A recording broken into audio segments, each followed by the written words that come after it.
Do you like to indulge in something that is sweet and salty? The reason why I chose junk food as my topic is because since COVID has hit, most people now turn to junk food rather than finding a healthy snack to eat. Due to lower incomes, junk food seems to be a cheaper alternative. Healthier foods can help in many ways, and you can gain many benefits from eating healthier. You should cut down on junk food because junk food may be available, but is not always a better choice. Fast food is also an option, but it's not always a good choice. And schools have vending machines that are mostly filled with junk food. On to my first reason, junk food may be available, but is not always healthy to have. According to Kubala, junk food is full of high sodium, saturated fats, and added sugars. You have a lot of artificial flavors and food coloring along with sweeteners, as well as agents, as well as thickeners that can be in certain types of food. Most of these things that are listed normally you wouldn't use as you're cooking, but it doesn't necessarily mean you won't use some of these things when we cook or bake. Junk food has a good mix of sweet and salty tastes that make us want more of those snacks. UCLA Health has found that some of those snacks with a sweet and salty taste are sugary drinks, chips, cookies, certain baking mixes, candy, protein bars, and shakes. According to Kubala, healthy foods are normally all fresh and have been minimally processed, such as fresh vegetables, eggs, meat, fish, and beans. My next reason is fast food is always an option, but not always the better choice.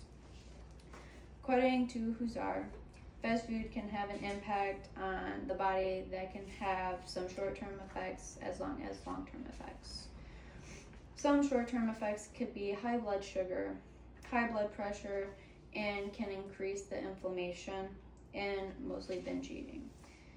Some long-term effects, you can have heart disease, digestive problems, and obviously allergies could occur as long as obesity.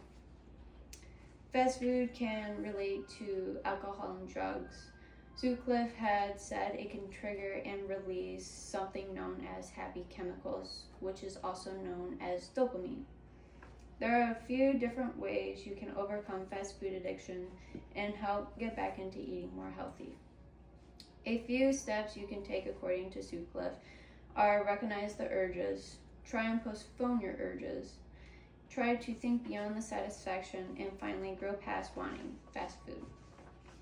And my final reasoning is schools have vending machines that are mostly filled with junk food.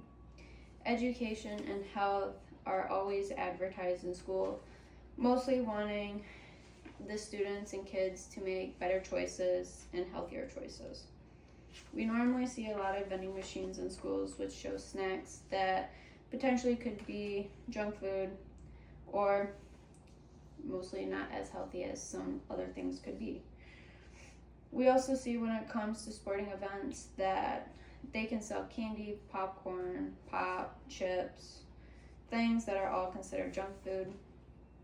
There are also many benefits according to unhealthy school meals that you can see when schools take away the junk food they are serving at the schools. It can improve the nutrients, the growth, and it can also help with the cognitive development and growth of a student.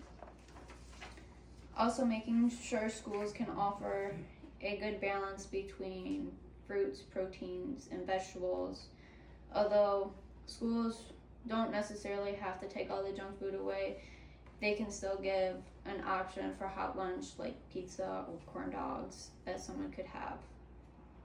Lastly, everyone should know why we should cut down on junk food, because junk food may be available, but it's not always as healthy to have.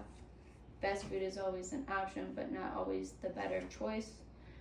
Schools have vending machines that are mostly filled with junk food.